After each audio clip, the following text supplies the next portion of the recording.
Uh-oh, I'm in trouble.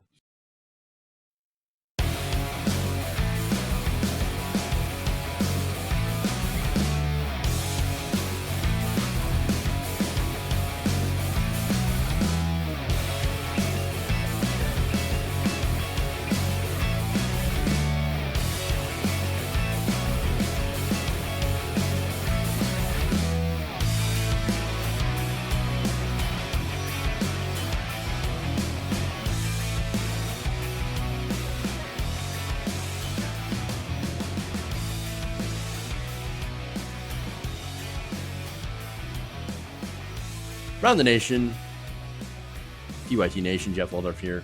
Welcome to the show. We got a good show for you guys today. Look, it's always funny when I do a sports story because I know nothing about sports. So I'm like the least sports person that has ever talked about sports. So it should be fun because I'm going to talk about Drew Brees. Luckily, I at least don't have to go through his record. What is he, like a quarterback? He like throw the ball? I think he throws the ball. And I know. I'm terrible. I think he throws the ball, so I'm not going to go through his, reception or whatever, or how many times he got sacked. No, I mean, he did get sacked online, and that's awesome. So we'll talk about that in his subsequent apology, what he said, and Trump supporters' reactions to it. So that's part. Yep, that's part of the show. We're also going to talk about a deeply offensive headline in the Philadelphia Inquirer. That's always fun. We've got Meghan McCain, who, look, we already know, like, I didn't get to do this story when it came out, but there's an update to it, so I do. And it's always fun to dunk on Meghan McCain. So we will do that. We'll have fun doing that. Or else. No, I'm kidding. All right. We also have, of course, some massive waste when it comes to welfare. And you're not going to be surprised, of course, that it is Republican waste. So, shocker. All right. Anyway, there's that. And, of course, we do have an update on ICE detention. So, look, you guys have been asking for, me to do an update on what's going on at the border in these detention centers, especially now that we're, still dealing with COVID-19. And so, I mean, that's some interesting stuff, some disastrous stuff, I should say. So not good. All right. You will enjoy the story you're being cast. Yes. We're now going authoritarian, and now you will find gas canisters under your seats. No, I'm kidding. Have fun or else. Welcome to the totalitarian states of America. Well, I guess we're seeing that already in a literal sense, but yeah, not in a good way, not in a fun way. No, there really isn't a fun way for that, but anyway, so. I'm in a silly mood, which is weird because I shouldn't be with all the disaster going on. But here's the thing, right? So So inside I'm raging. That's what this is. So outside I'm like, hey, let's have some fun, a little bit of happy. You know what I mean? We'll enjoy this. We'll have a fun show and all that stuff. And inside I'm raging. And that's because, of course, what's going on the streets, what's going on with, of course, policing in this country, our lack of leadership from not only the president of the United States, but also the Democrats who have kind of disappeared. I don't know where they're at. I mean, they supposedly decides it's going to be a great time to take some time off. Fun times. And so there's all that. And I'm just going to try to get through it the best I can without, going crazy. And look, or flipping out on someone on Facebook. Yes. So look, I use Facebook for the show, and I post a show up on Facebook. Some of you might even be watching on Facebook. And so I use it for that. So I don't have the luxury of being able to turn off my Facebook. And so, of course, what you have on Facebook, it's generally different than Twitter. Twitter, I post all sorts of, things that are a little bit radical. Let's just say that I've been radicalized even more than I was before. And so, I mean, I get to thinking like the entire system that we have set up is capitalism itself is unsustainable. I mean, we can't continue to go infinite growth and infinite consumption with finite resources. Are you freaking stupid?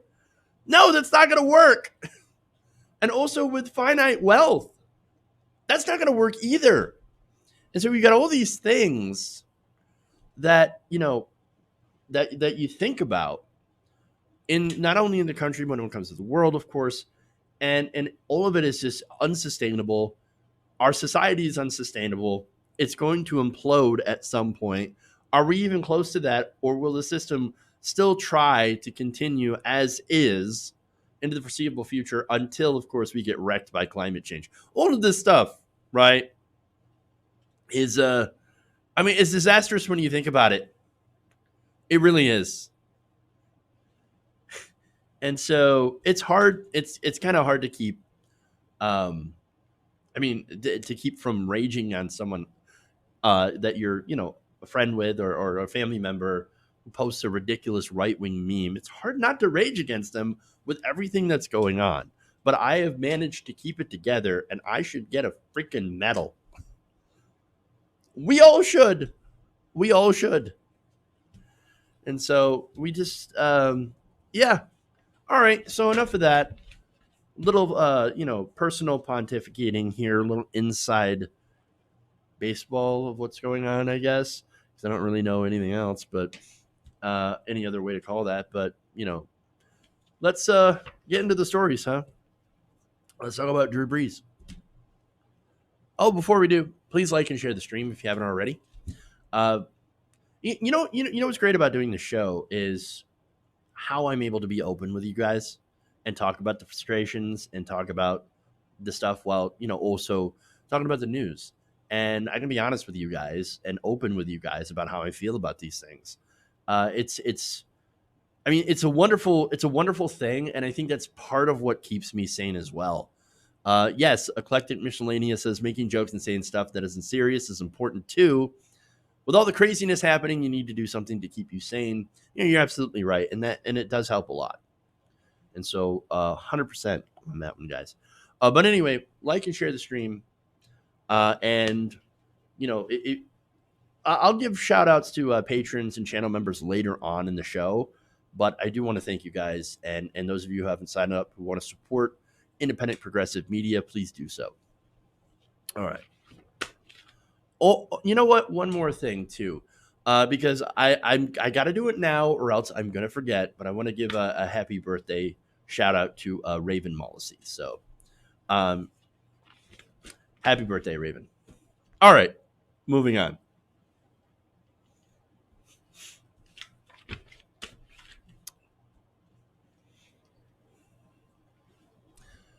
New Orleans Saints quarterback Drew Brees apologized on Thursday for saying that kneeling during the national anthem was disrespectful to the military. So, look, I'm going to give you what he said, or at least some of what he said. It's actually a really long post that he put on Instagram. And, I'll urge you guys, of course, to check it out to see whether or not you agree and you think this apology is good enough. Because I can't tell you that it's good enough. All I can do is give you my perspective. And so he does this. And of course, the reaction from Trump world is outrage. Because, of course. Now, he said that respecting the national anthem is not just about showing respect to the military, but also to anybody who sacrificed for the country, including those in the civil rights movement. He says, I think what you do by standing there and showing respect to the flag with your hand over your heart, it shows unity. It shows that we're all in this together, we can all do better, and that we're all part of the solution. It's also like North Korea. Let's be honest about that, right? So wait, you're going to get bent out of shape for somebody who decides that they don't want to, stand for the national anthem, right? Now, we're in America. We should have the freedom to be able to do that, right? We shouldn't be compelled by the government.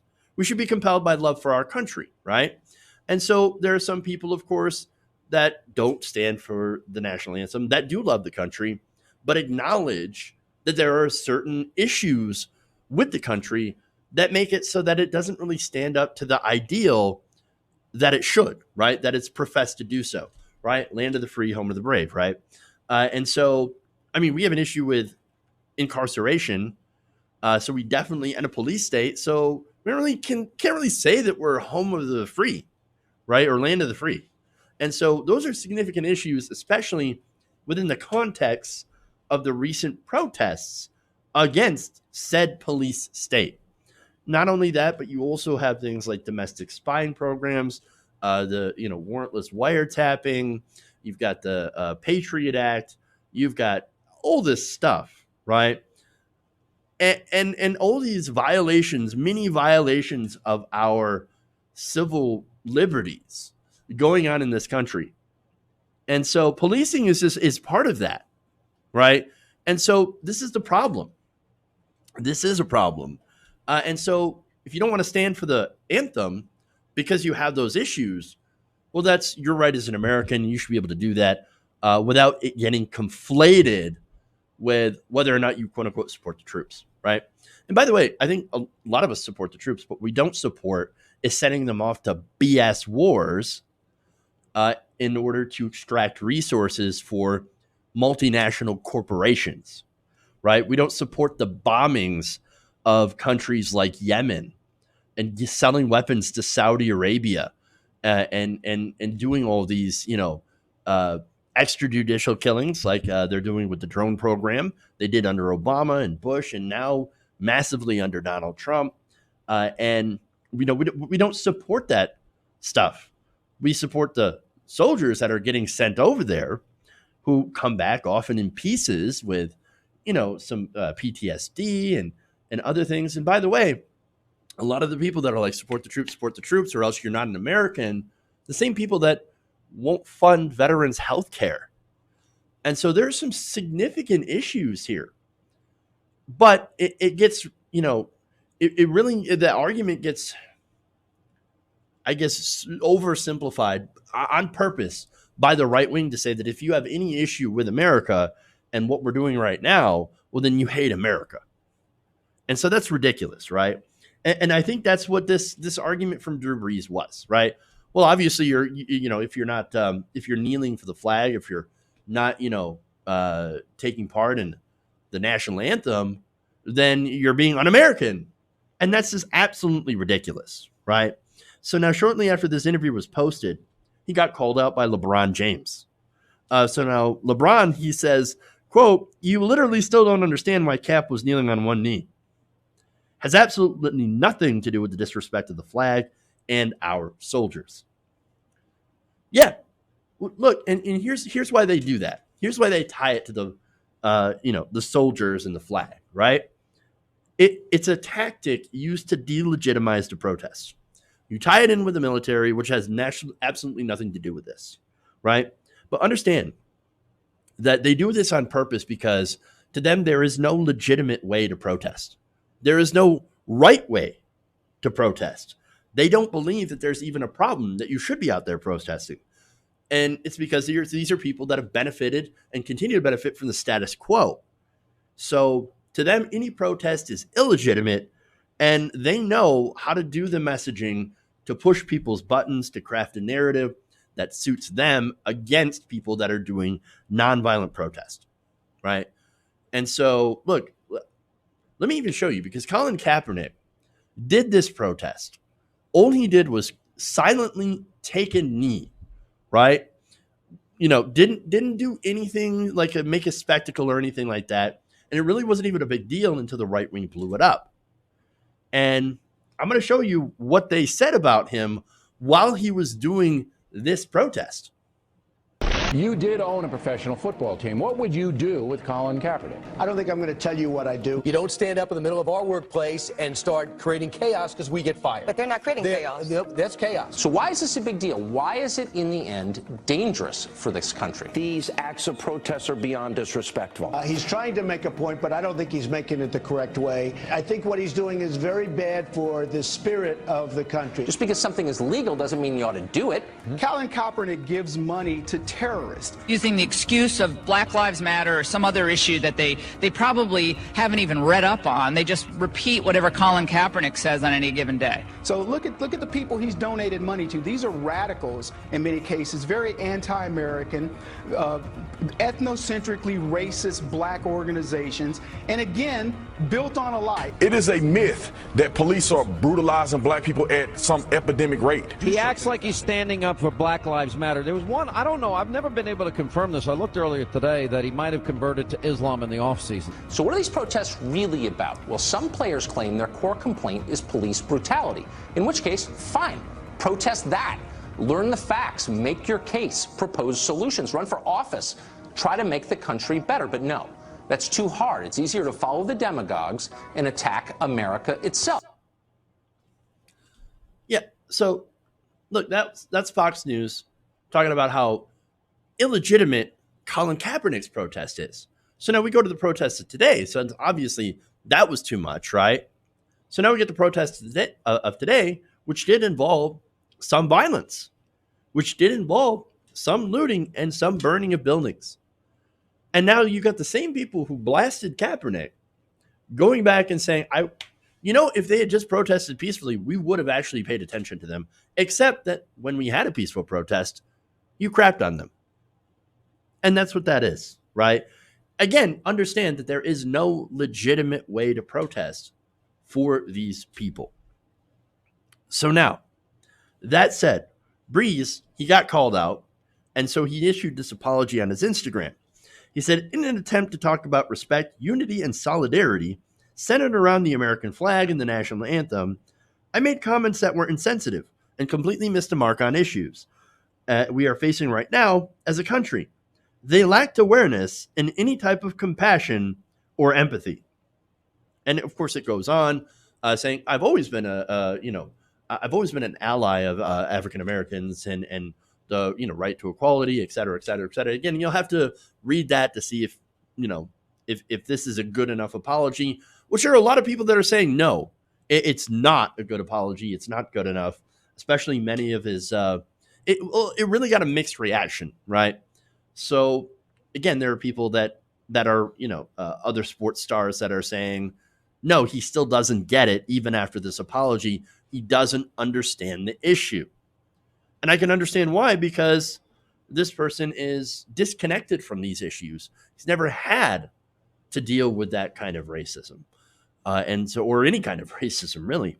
And so, again, that's read it. It's up to you to decide whether or not you think it's good enough. But he also said, it breaks my heart to know the pain that I have caused. So now, following that apology, Trump fans went nuts.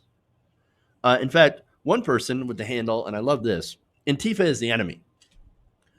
So wait, if Antifa is your enemy, right, the anti-fascists, right, that are the enemy, then doesn't that make you pro-fascist? Look, Antifa is not an organization. It's really like a way of life.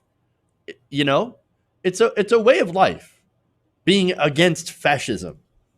And so you might want to check that. But he says, or she, weak dude, bullied into submission. You know what's funny is that these are the people with the guns and the cops on their side, most of them anyway. And yet all of us unarmed soy drinking leftists are able to bully those people into submission. Weird. Well, then why do you need that arsenal to begin with then? If it's much easier to bully someone unarmed and to get your way unarmed, then why do you need your guns? I'm not saying this is against guns. No, I'm saying this, maybe you're just so incredibly weak, even with your stockpile, then maybe you need to look at that and understand why you're so incredibly weak. Anyway, another one says, do not bow down to them. I stand with Drew Brees, except that Drew Brees just backed down. Another person adds, and there it is. He caved to the mob.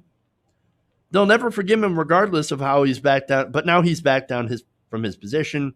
He did the one thing you should never do to leftists, apologize. Now, look, that's completely wrong. It completely mischaracterizes the left. Actually, we do appreciate good apologies. Ones that are actually based on, like if you actually apologize, if you actually feel bad and want to, and it's not about feeling bad, really. What it's about is opening your eyes and making a positive change, realizing that, oh yeah, I was wrong, and then doing something to show that that you understand why that's wrong.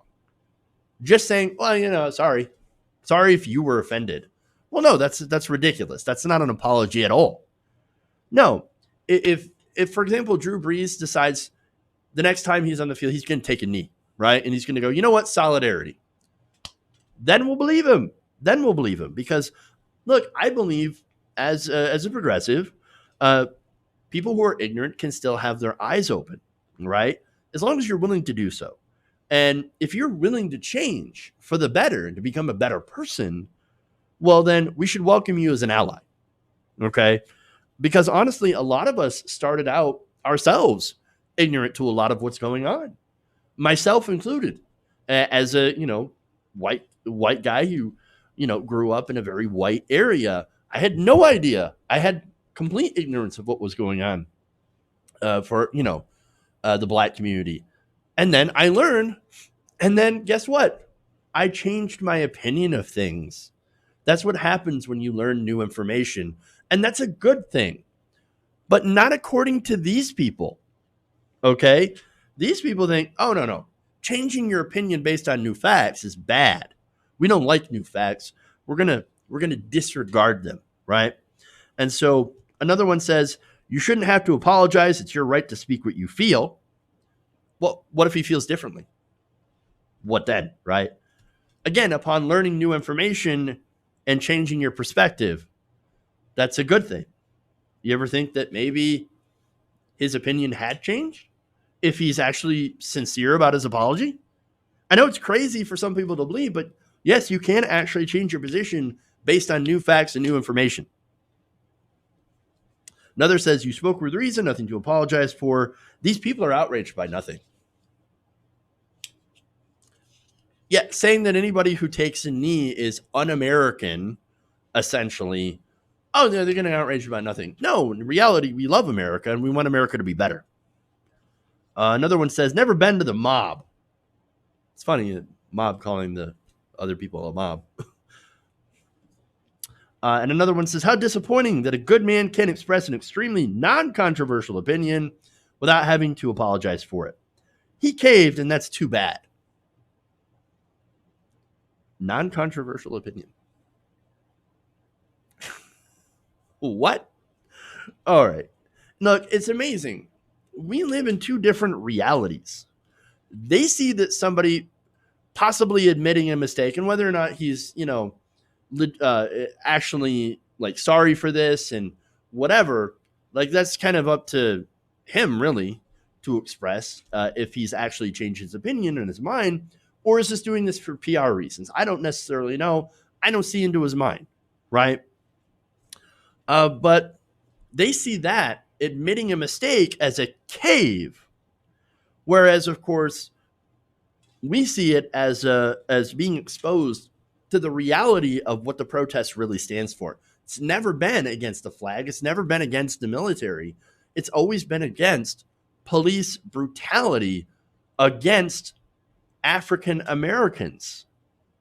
And I want to stress the Americans part, because they are our fellow citizens. They are our brothers and sisters that are out there getting treated incredibly badly by our police and by people in power.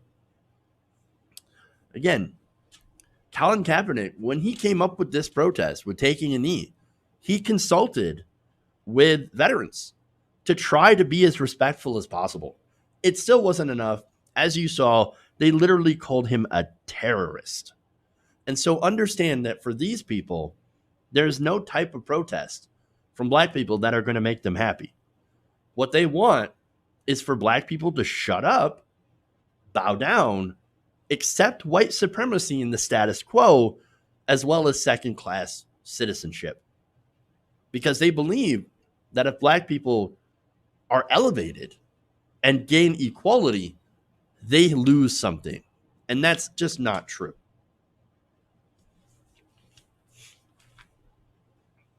All right.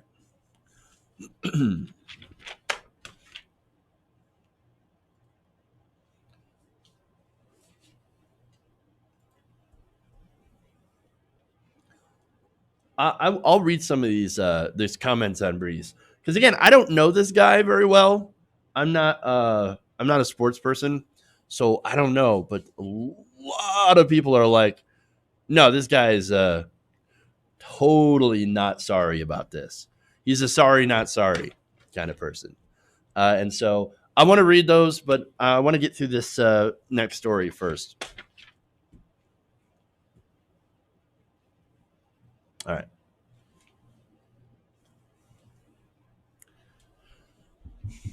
The Philadelphia Inquirer has apologized for using an offensive headline.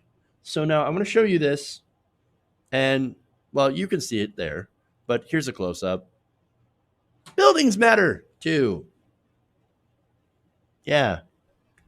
Those living, breathing, oh, they're buildings. They're not actually alive. Of course. So now let's get one thing straight, okay?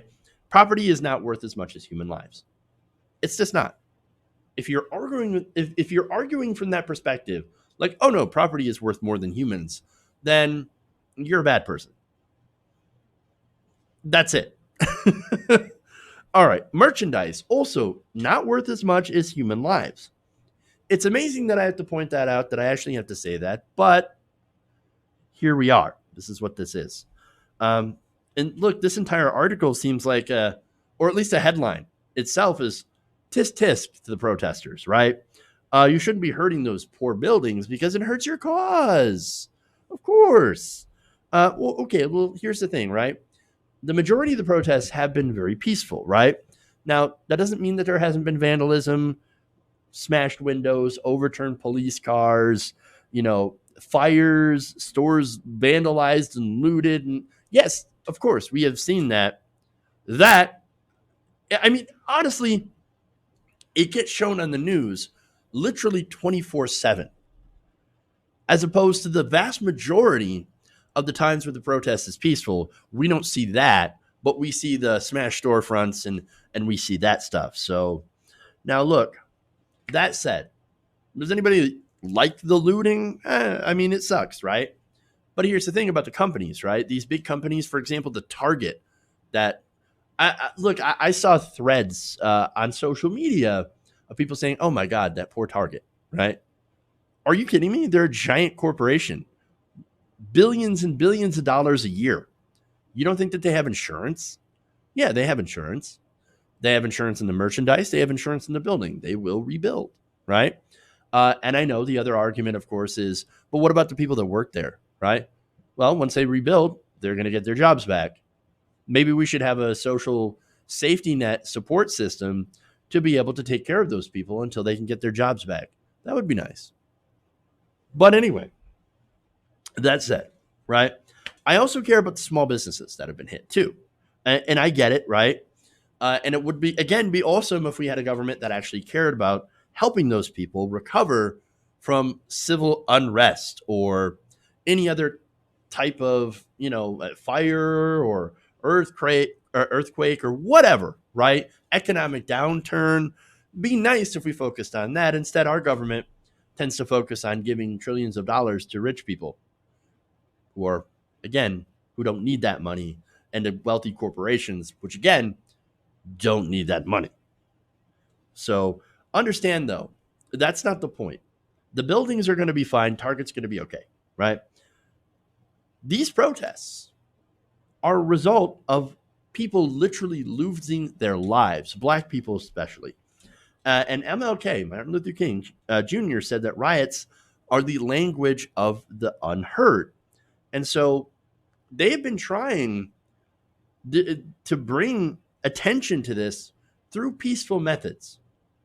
I know I've been covering this for years and years. Peaceful protests in a lot of places it seems like it happens after every high profile shooting of a black person. There is massive protest, but there's no change. There's no change. And the system still stays as brutal as it was before. So what do you expect when you continue to do peaceful protests and no one pays attention and there's no change? The protest is going to stop being peaceful. Okay. And so that's not to say that all of the damage is from the actual protesters as well. No. There are people that infiltrate protesters. There are right-wing groups. There's the Boogaloo Boys. There's white supremacist groups. And even undercover police officers doing the whole COINTELPRO thing, using that, and causing damage and riling up protesters as a tactic to justify heavy-handed police response. We don't necessarily know, but understand that does happen.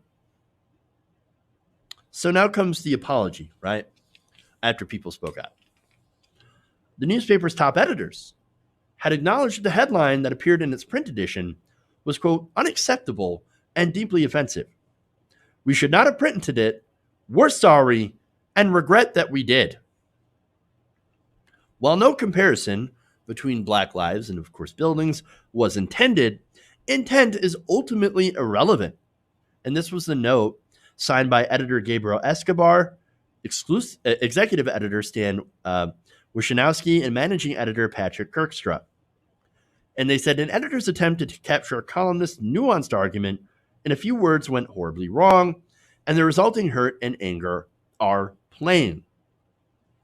And they also apologized to the newspaper's employees and its journalists. They have several journalists of color who expressed sadness, anger, and embarrassment in a 2-hour newsroom-wide meeting on Wednesday. They said, an enormous amount of pressure sits on the shoulders of Black and brown Inquirer journalists, and mistakes like this made by the publication they work for are profoundly demoralizing. We hear you, and will continue to listen as we work to improve.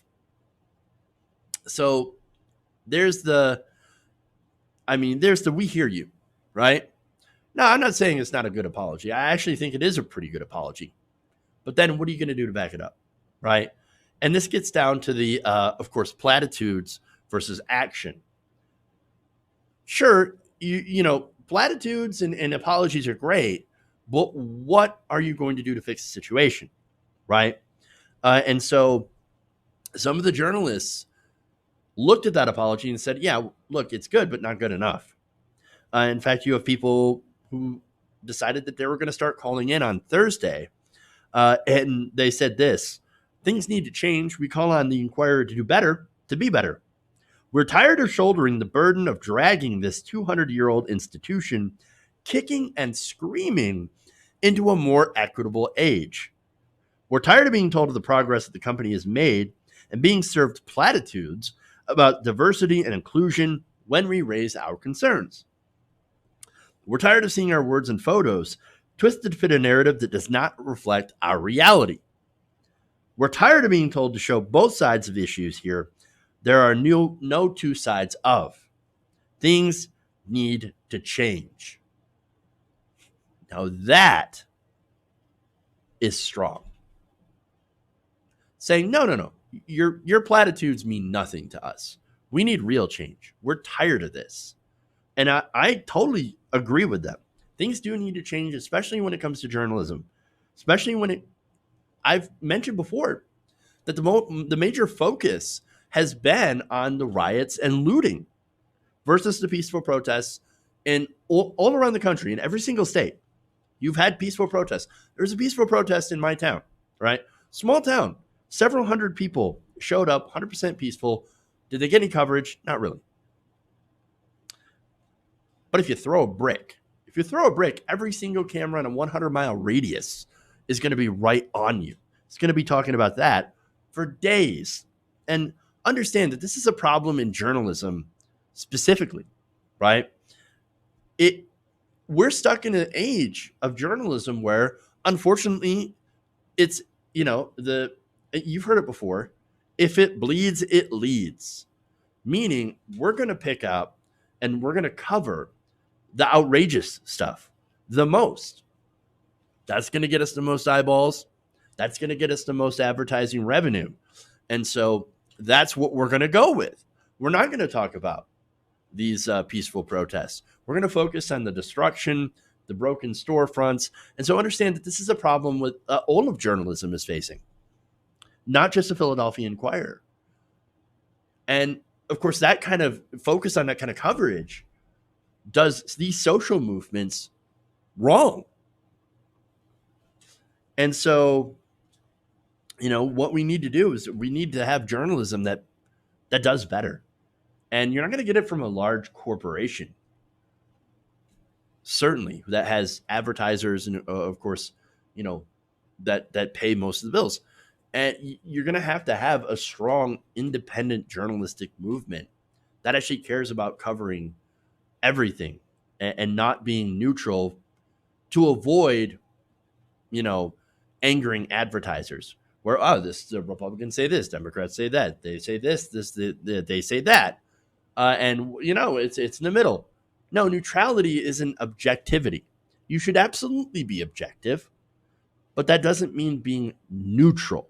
And that is the big problem here with a lot of these journalistic outlets. And I love that these workers are saying, no, enough with that. Enough with the platitudes. Show what's really going on, or else we're not going to come back to work. We can't do that. So I think that this is hopefully something comes out of this. And this, helps that outlet and other outlets be more responsible. But I don't think we're going to get massive amounts of change until we have a massive media revolution. And, independent media is working to do that. But as always, we need your help to be able to do that. We don't have the resources of CNN or MSNBC or even the Philadelphia Inquirer. And so, independent media is the future, is what we need to go forward in this country, but it needs help. Okay.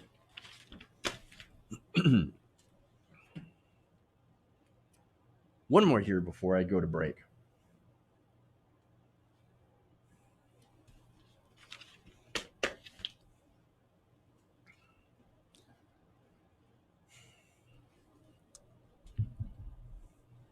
Co-host of The View, Meghan McCain, recently lamented about her Manhattan neighborhood becoming a war zone due to the protests happening in New York.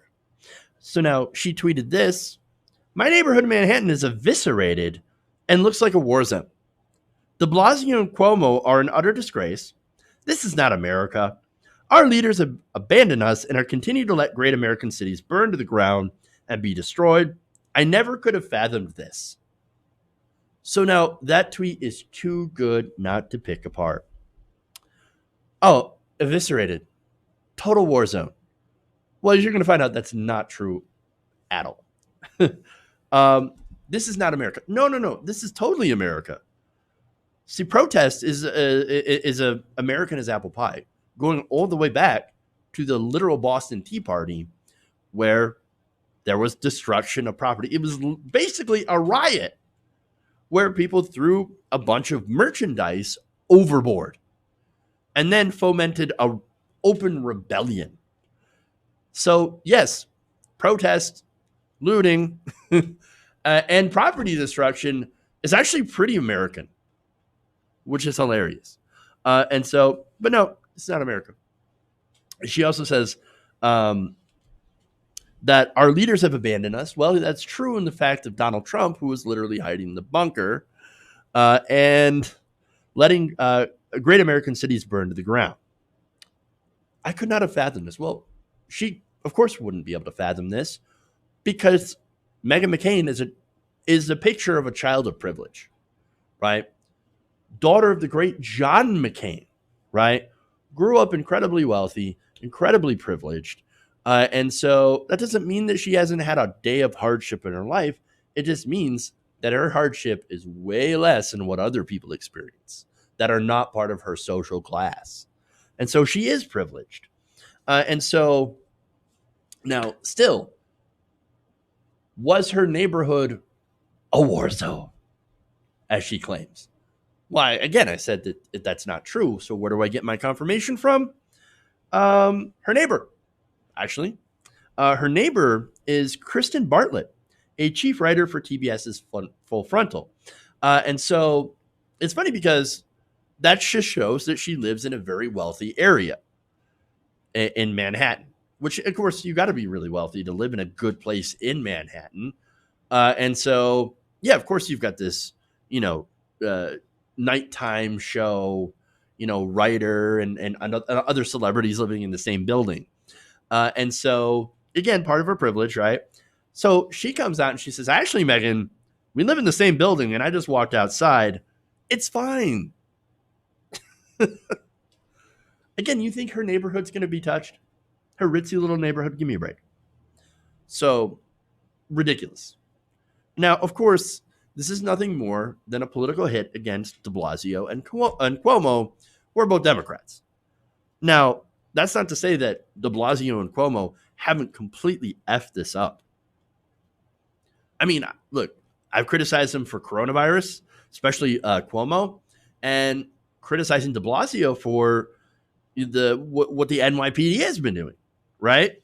But at the same time, you can critique them on what they've actually done wrong without literally lying about your community being on fire, which it obviously is not. Meghan McCain's neighborhood hasn't burnt down. It's not a war zone. You've never seen a war zone. If you want to see a war zone, Meghan, why don't you go to some of the places that your dad advocated bombing? Like Iraq, for example. That was a war zone. No, ridiculous. Ridiculous. Anyway, so now that happened a while ago, right? So why are you talking about an old story like this? Old story is like a day that's like, or a story that's like a couple days old now at this point, because everything moves so insanely fast in this country. The news does. But wait, there's been a development. Turns out she ain't even in New York. She's not there. She apparently has, according to a source, speaking to Page 6, she's not even in New York. She went to Virginia. Why did she go to Virginia? So she can ride out coronavirus with her guns. What are you going to shoot the virus? Doesn't make any sense. What are you doing? But okay, look, I understand that, yes, she wanted to get away from coronavirus in New York. I get that, right? But then you might be carrying coronavirus to Virginia. So congratulations on that one. Oh, but anyway, that said, so she's sitting in Virginia tweeting about how horrible it is in New York. Okay. All right. Now, of course, McCain's personal representative pushed back and said, those claims of her not being in New York are absolutely untrue. Totally false, fake news. However, McCain herself later admitted that she's not in New York. She had left at some point during the COVID-19 epidemic, which, by the way, nearly 17,000 people have already died in New York City from coronavirus, from COVID-19. And now, in fact, there's a new update on some of the numbers of people being, getting coronavirus. We've had a jump of 20,000 people across the country in one day. Fun times. But she said this, quote, and this is to Page 6, right? When she, was asked by them about what she's doing, if she's actually in New York or not. Quote, I am 6 months pregnant. A gossip organization is about to run a story of where me and my family are currently. I sent a tweet yesterday based on news I saw happening in Midtown. We all have been watching from all over different media platforms. So, not in New York, tweeting for Virginia, right? And she gets caught, at least, look, lying, fabricating, whatever, right? And then when called out, when caught, says, well, I'm pregnant. Well, of course I'd leave New York. How dare you? How dare you ask me? What a victim. God, she's always the victim. These conservatives, man, playing the victim, they're so good at it. They do. They do this all the time. So, okay, Meghan, why would you lie about your neighborhood as if you're there? I mean, you're not there. And maybe the things that you're watching, if you're convinced that your neighborhood is on fire based on the stuff that you're watching, maybe the stuff that you're watching is wrong. You ever thought about that? No, of course not. Never crossed your mind. Now, that's not to say, of course, that there hasn't been violence and destruction, broken windows, etc., fires even. But again, the vast majority of the protests have been peaceful, and the overwhelming violence by that has occurred, right, in the situations where there were violence, were performed mostly by police, perpetrated by police, and so that's a problem, right? I mean, all you have to do is look at some of the video from the protests, from the actual protests, from people on the ground, police charging peaceful protesters. There's even a situation where Oregon police kneeled with the protesters and then 45 minutes started beating the crap out of them, even when the protesters were still peaceful. But that's, of course, when the cameras were off. Oh, we're going to kneel with you for solidarity, and then we're going to crack your head open with a baton. Well, there you go. Seriously.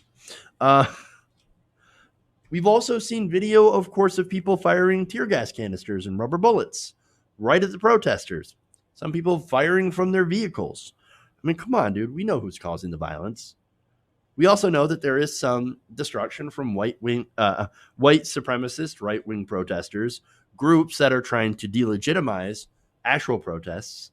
And so, that said, McCain still supports it, which is interesting.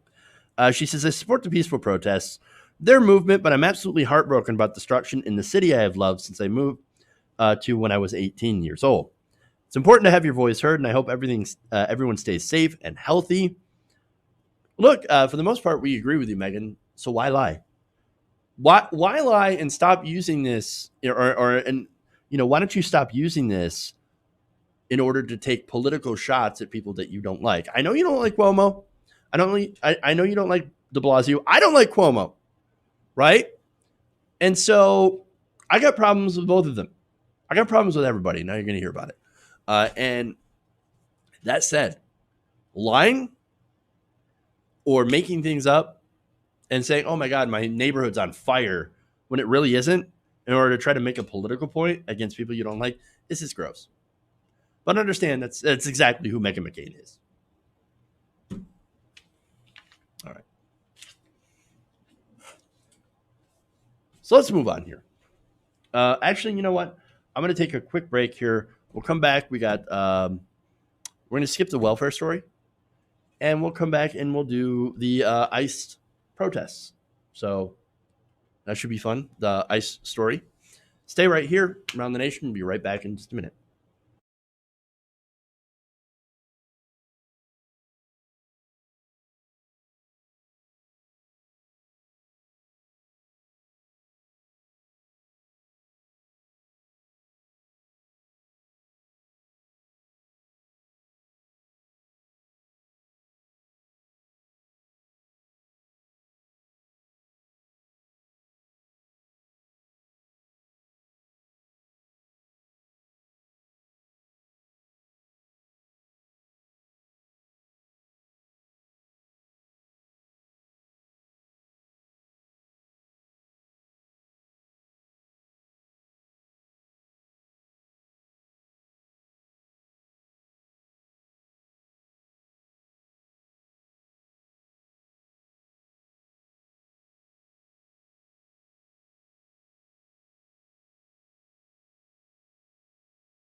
Uh-oh, I'm in trouble.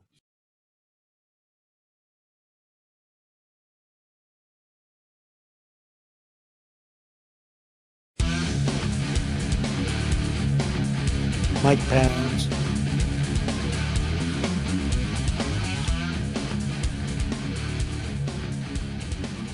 Welcome back to the show. Around the Nation right here at TWD Nation. Jeff Waldorf here with you. All right, so I want to try to get through this pretty quickly.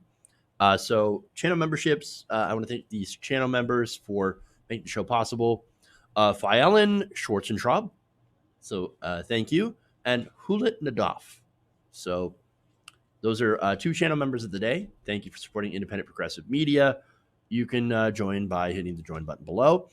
Also, patreon.com/TYDNation. It's another way you can support us. I want to thank Kathy Harvey and Colleen Hayes for supporting the channel. Again, you can find the link to our Patreon in the description of this video, so you can sign up and help support independent progressive media. All right. A lot of super chats here. I want to thank you guys for those. Jedi Protector. Torn Tukaroa says, hey, that's Meghan. My father is John McCain. McCain to you. We must remember to use the true names of people, like Donald Bunker Boy Trump. Or what I like to say, Bunker Bitch. Bunker Baby. And then Elwell says, metal fencing is being installed around the White House complex right now. At least Trump's finally putting a wall around the actual threat to America. Ooh, bird. I love it. Very nice. Please clap. Awesome. All right. Moving on, let's get to our last story here that we're going to be able to fit in today.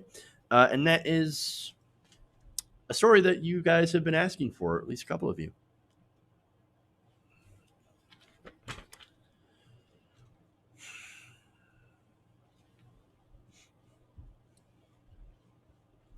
Even though the country is right now distracted with protests, even some riots, as well as, of course, the shooting deaths of Ahmaud Arbery. That's a case that's going on.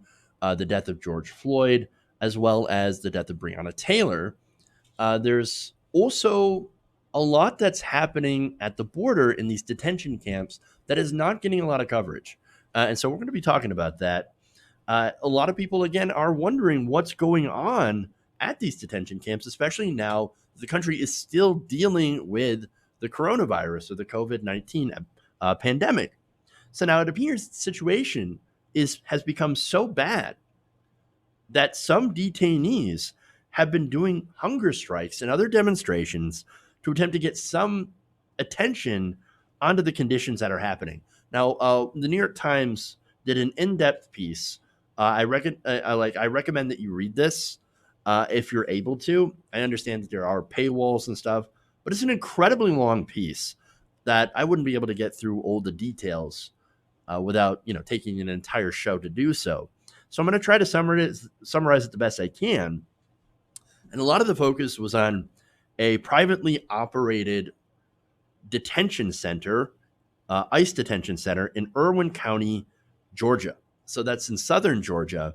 And the New York Times piece talks about how people in those camps have been trying to pass around notes to different wings of the detention center in order to organize themselves for some sort of action to really try to change the conditions inside of these camps.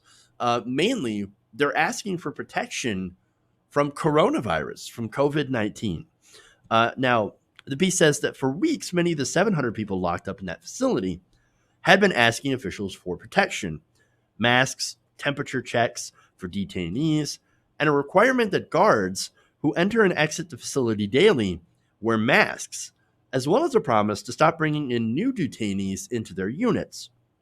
However, life inside Irwin, while the states were shutting down, which is run by a Louisiana-based private company called LaSalle Corrections, has scarcely changed, except for some additional cleaning and a temperature check for new arrivals.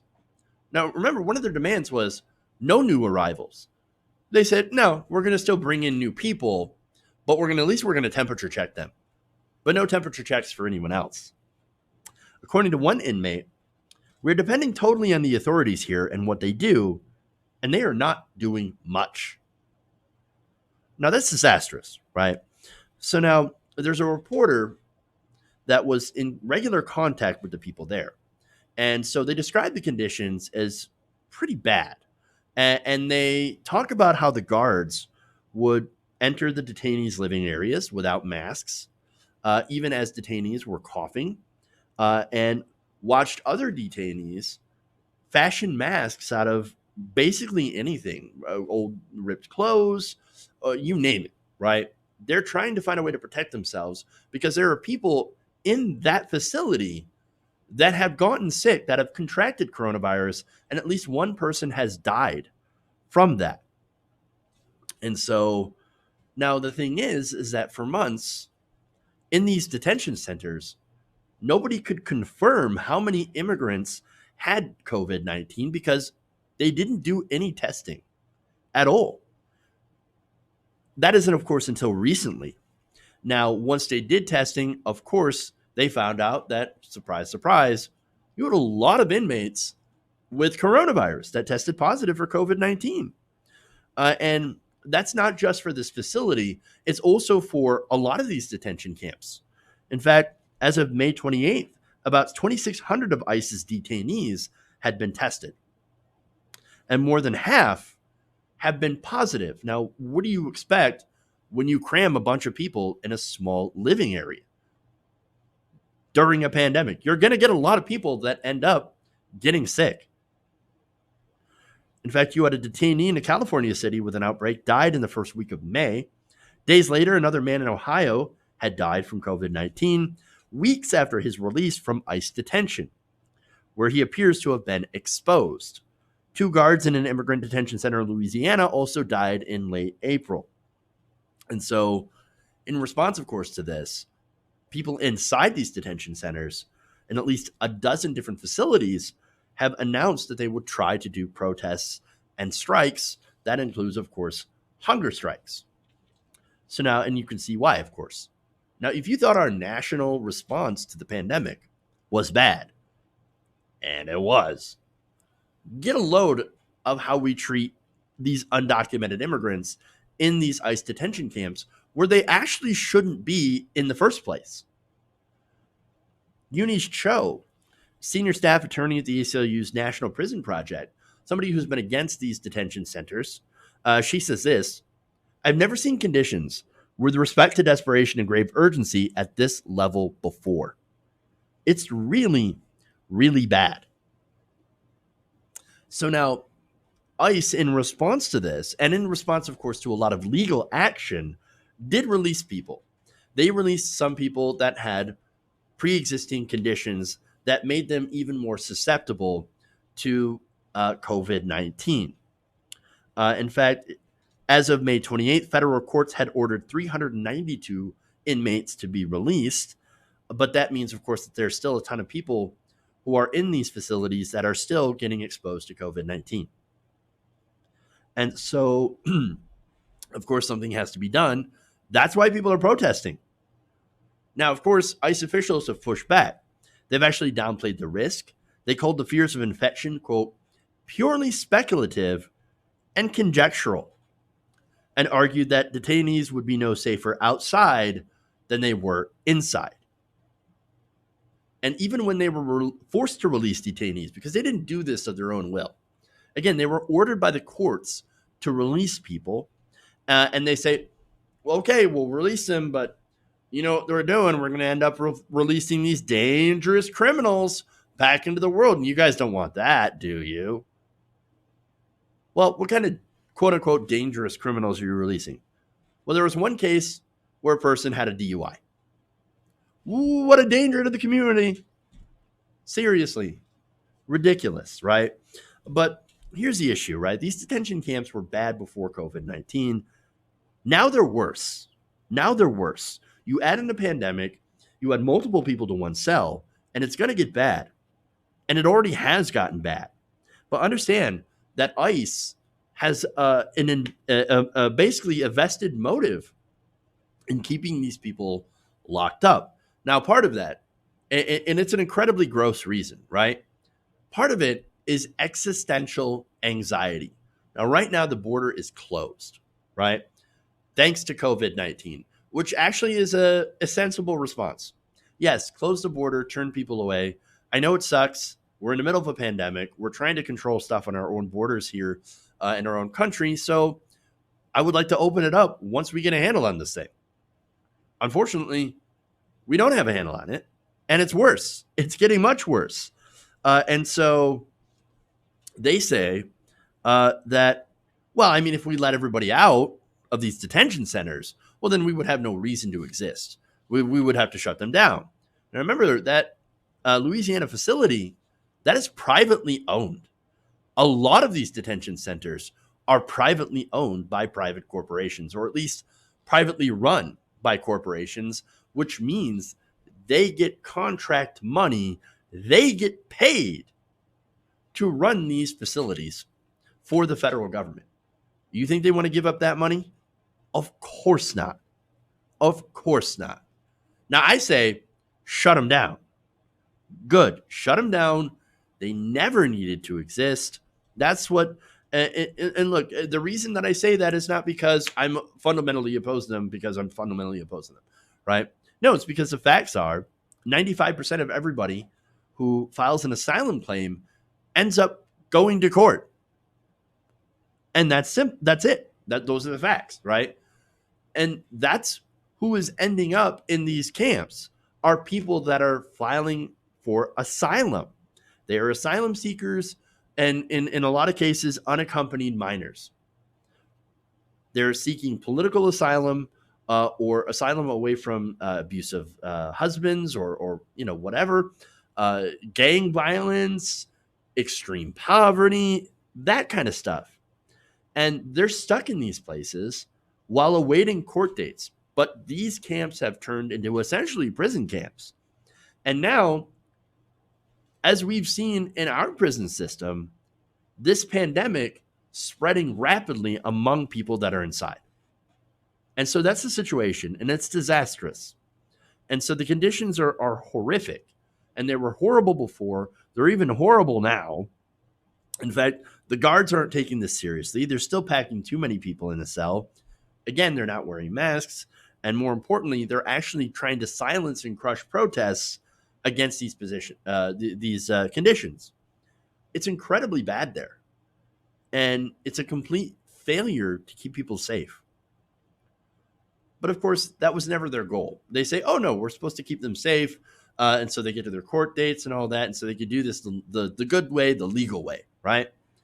In reality, no, they don't care about human lives.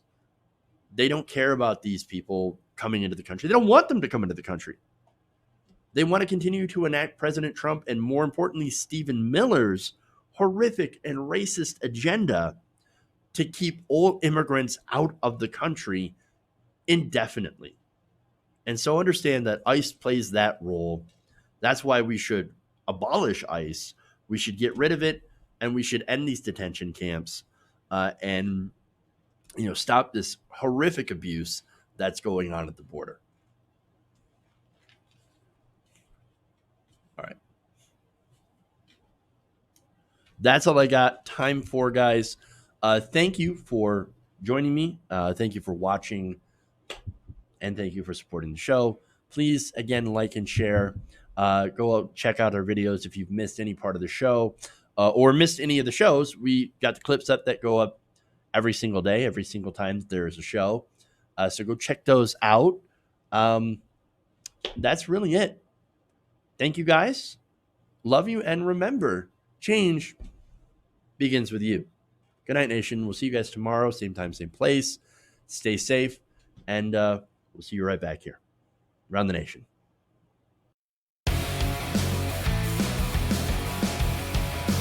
Please clap.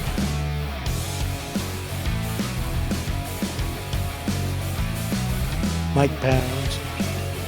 Wait, you're getting nervous, man.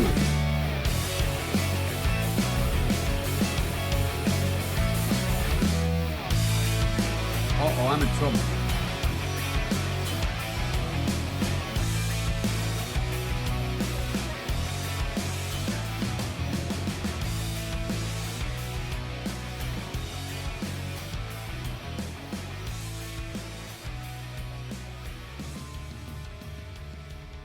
Are you kicking me out the door?